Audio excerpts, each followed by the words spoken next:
Assalamualaikum warahmatullahi wabarakatuh. Halo teman-teman, kali ini marilah kita membahas tentang PowerPoint studi kelayakan bisnis. Jadi, kita memasuki studi kelayakan bisnis dalam aspek ekonomi, sosial, politik, dan lingkungan hidup. Tentu saja ada beberapa aspek yang harus kita bahas. Pada poin pertama, aspek ekonomi. Aspek ekonomi ini adalah aspek geografis sosial yang berkaitan dengan hal-hal ekonomis.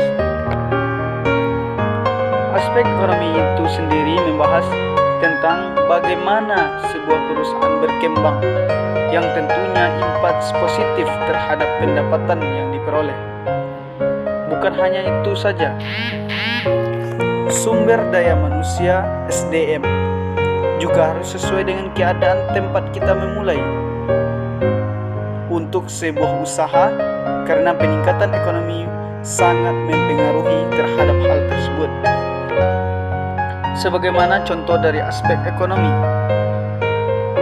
pengembangan usaha budidaya rumput laut di Indonesia. Jadi, sumber daya laut juga merupakan salah satu sumber perekonomian yang sangat penting bagi Indonesia. Itu yang poin pertama. Termasuk poin kedua, yaitunya aspek sosial.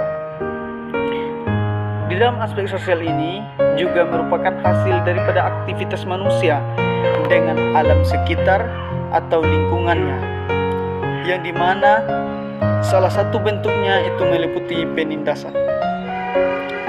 Poin kedua, analisis dalam bidang sosial adalah sebagai berikut.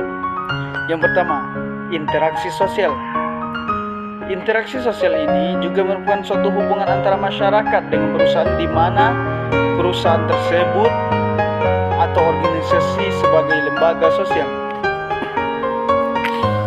B. Perubahan keadaan sosial dan kompleks.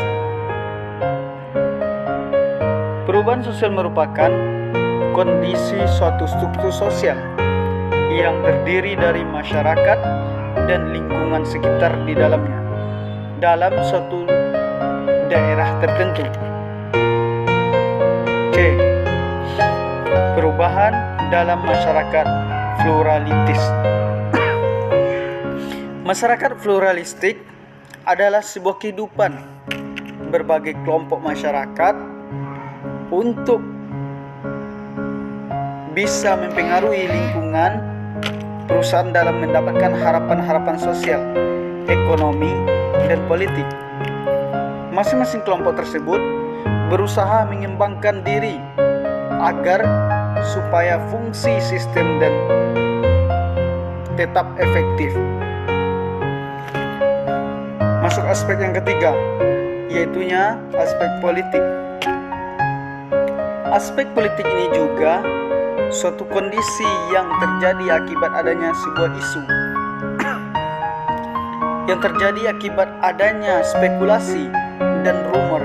Karena kondisi politik tersebut, pemerintahan yang bisa mempengaruhi pemerintahan dan penawaran konsumen. Masuk aspek yang keempat, yaitunya aspek lingkungan hidup.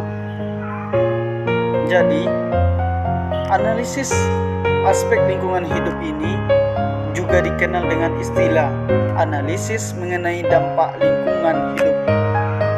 Dengan kata lain, AMDAL. AMDAL secara khusus meliputi dampak lingkungan baik di dalam usaha maupun di luar usaha. Keberadaan untuk mempengaruhi kegiatan-kegiatan yang berada di sekitar rencana lokasi, baik rencana usaha terhadap kegiatan atau sebaliknya, maupun kumulatif dari rencana usaha yang sudah ada terhadap lingkungan hidup. Itu aspek yang keempat.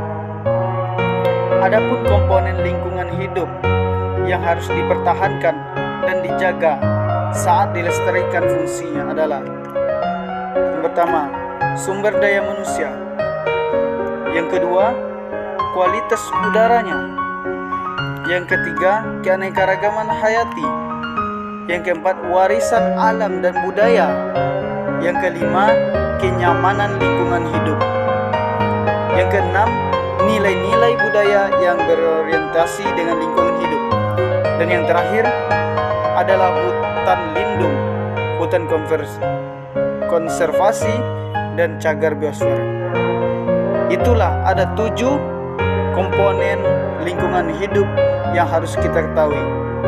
Mudah-mudahan dapat kita mengerti. Dengan atas penjelasan saya sudahi dengan Assalamualaikum warahmatullahi wabarakatuh.